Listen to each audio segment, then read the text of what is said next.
Welcome friends, आशा करता हूँ आप सभी ठीक होंगे। मैं आपका दोस्त and host Chandra Kumar Vishwakarma. Now you are watching our YouTube channel Kumar talk show.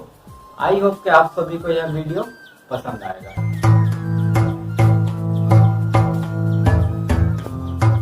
तो प्लीज वीडियो को लाइक, शेयर एंड सब्सक्राइब जरूर करें।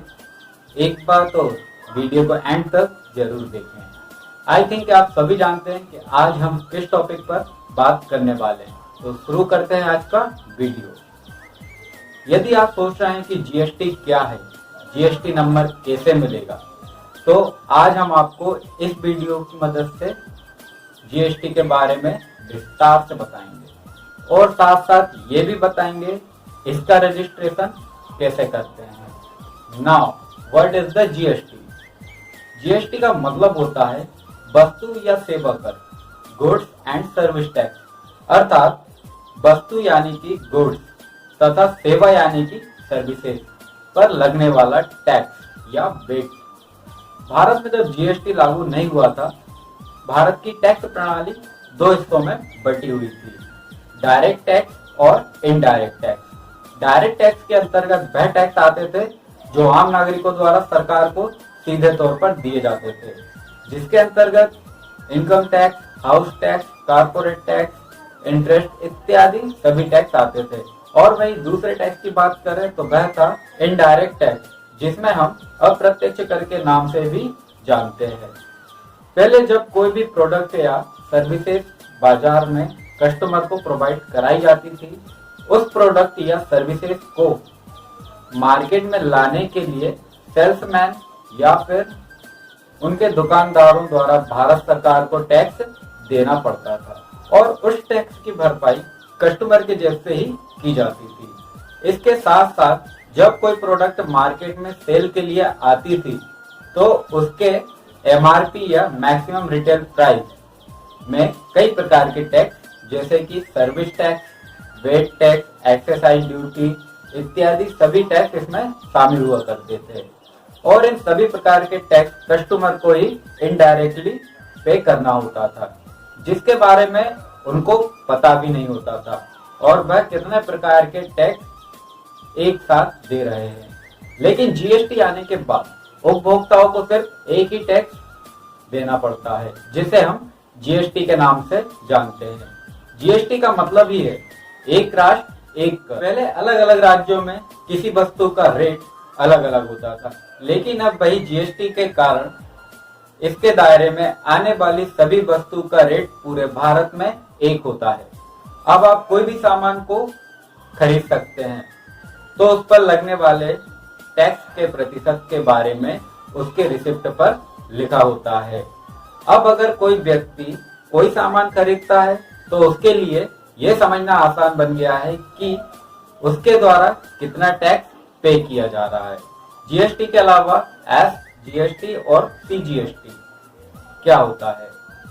जब भारत में जीएसटी लागू नहीं हुआ था तो राज्य सरकार हर वस्तु पर मनमाना टैक्स लगाती थी, जिसके कारण हर राज्य में हर वस्तु की कीमत अलग अलग होती थी। चूंकि यह बिजनेस प्रोसेस इतना जटिल था कि बहुत से बिजनेस आइडियाज तक ही सीमित रह गए थे, व्यवसाय कर पाना काफी मुश्किल हो गया था।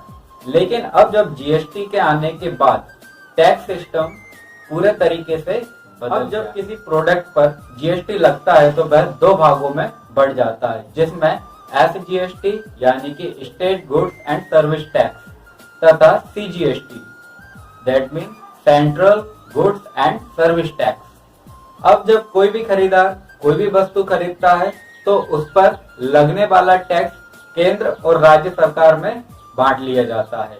केंद्र सरकार ने अलग अलग प्रोडक्ट और सर्विसेज के अनुसार जीएसटी अलग अलग कैटेगरी में बनाई है, जिसमें 5%, 12%, 18% और 28% शामिल है।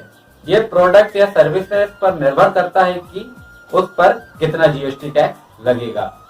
अब आप तो समझ ही गए होंगे कि जीएसटी क्या है। आइए हम इसको विस्तार से बताते हैं कि जीएसटी नंबर के लिए रजिस्ट्रेशन कैसे करते हैं। लेकिन आइए उसके पहले ये जान लेते हैं कि जीएसटी रजिस्ट्रेशन के लिए आपको कौन कौन से मुख्य डॉक्यूमेंट की जरूरत पड़ेगी। आपका पैन कार्ड, बिजनेस का इनकॉर्पोरेशन सर्टिफिकेट, बिजनेस ओनर की आईडी, एड्रेस प्रूफ तथा फोटोग्राफ, बिजनेस का रजिस्टर्ड एड्रेस प्रूफ, आपका bank account statement, class 2 digital signature यदि आप कंपनी या लिमिटेड लायबिलिटी पार्टनरशिप चलाते हैं। How to registration for GST number, आइए बताते हैं। सबसे पहले अपने ब्राउजर पर www.gst.gov.in इस लिंक को खोलें। आपके सामने एक पेज खुल जाएगा। उस पेज पर new registration form GST registration 01 को सेलेक्ट कर लीजिए। आपके सामने एक फॉर्म खुल जाएगा। फॉर्म जीएसटी रजिस्ट्रेशन 01 में सबसे पहले पार्ट 1 को भरिए, जिसमें आपका नाम, पैन, मोबाइल नंबर इत्यादि सभी चीजें आपको ऐड करना है। फिर प्रोसीड कर दीजिए। उसके सामने एक और पेज खुलेगा। आपके द्वारा ऐड किए गए नंबर पर एक वेरिफिकेशन ओटीपी आएगा, जिसे आपको ऐड करना है। फिर आप कंफर्म कर दें। आपके द्वारा दिए गए मोबाइल नंबर और ईमेल पर भी reference number, application reference number जो होता है एपीएन, भेजा जाएगा। इस एपीएन नंबर को नोट कर लें। यह नंबर फॉर्म के पार्ट 2 को भरने में काम आएगा। अब आपको जीएसटी रजिस्ट्रेशन फॉर्म ए का पार्ट 2 भरना है। इस फॉर्म में आपके पहचान और बिजनेस के जरूरी डॉक्यूमेंट्स की कॉपी शामिल रहेंगी। सारे डॉक्यूमेंट्स को ध्यानपूर्वक भरें। इसके बाद अपना एपीएन नंबर डालकर पार्ट 2 को सबमिट कर दें। सभी डॉक्यूमेंट्स पीडीएफ और जेपीईजी फॉर्मेट में होना चाहिए।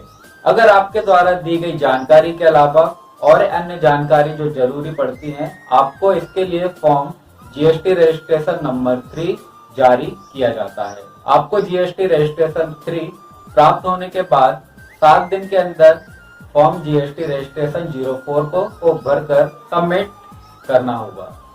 अब आपका जीएसटी रजिस्ट्रेशन प्रोसेस समाप्त हो जाता है। अगर आपका रजिस्ट्रेशन कंफर्म होता है तो 3 दिन के अंदर फॉर्म जीएसटी रजिस्ट्रेशन 6 में रजिस्ट्रेशन सर्टिफिकेट जारी कर दिया जाता है, जिसमें आपका जीएसटी रजिस्ट्रेशन नंबर शामिल होता है। यदि अगर आपके द्वारा दिए गए डिटेल्स सही नहीं होता है तो आपका रजिस्ट्रेशन फेल हो सकता है। फिर आपको जीएसटी रजिस्ट्रेशन 5 जारी किया जाएगा। अगर आप जीएसटी के बारे में और कुछ भी जानने की इच्छा रखते हैं तो प्लीज कमेंट के माध्यम से हमसे पूछ सकते हैं। आई होप कि मैंने सभी पॉइंट्स कवर किए होंगे अपने इस वीडियो में। तो प्लीज वीडियो को लाइक, शेयर एंड सब्सक्राइब जरूर करें। और अगर आप चाहें कि भविष्य में हम आपके लिए किसी नए बिजनेस टॉपिक पर कोई वीडियो बनाएं, और अगर आप हमें कोई सजेशन देना चाहें तो प्लीज उसके लिए भी आप हमें कमेंट कर सकते हैं। तो फ्रेंड्स, वक्त हो चला है अलविदा कहने का। नमस्कार, वंदे मातरम, जय हिंद।